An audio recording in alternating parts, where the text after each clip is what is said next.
Thousands of impoverished people, desperate for jobs and opportunities, have been pouring out of the West into California.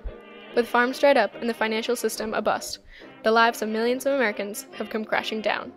Now they stand in endless food lines, shanty towns, hobo jungles, strikes in the cities. Maybe they work in fields for almost nothing, or spend their days walking the streets looking for something to live off of. Their lives are filled with endless waiting, tragedy, and despair. The Great Depression has rocked our world, and the Dust Bowl has left millions displaced. When I saw these things happening outside my window in California, I had to take pictures of what was going on.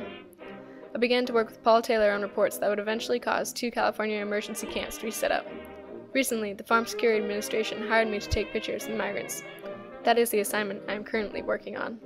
However, I didn't start my life this way. I grew up in Hoboken, New Jersey, across the river from New York City. My father walked out on my mother when I was 12. I had little interest in school and would sometimes skip school and wander the streets of New York. I learned portrait photography by working in portrait studios. I was able to eventually pursue a career in photography. I did take one class at Columbia University, but I learned more through job experience and the darkroom I created out of our old chicken coop. In 1918, I went to San Francisco and set up my own studio. But when the Great Depression hit, my whole life changed.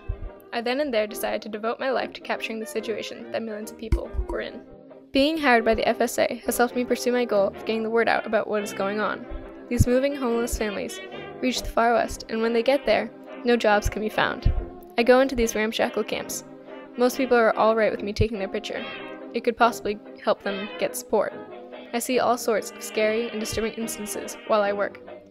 Most towns don't like the migrants' camps being set up near them, and sometimes there is violence. I go anyways, determined to show the world they need help. I just finished a day of shooting and drove by a sign that said Pea Pickers Camp. I drove 20 miles before I finally made up my mind that I need to go back and photograph it. I arrive and find an open field with a bunch of dirty tents sprawled across it. Piles of rubbish were heaped around. In a lean-to shelter, I found a woman and her 4 children sitting listlessly about, and I went straight to them. The mother didn't ask any questions of me. She just told me that they had just sold the tires off their car to buy food. For the past several weeks, they had been living on frozen vegetables from the field.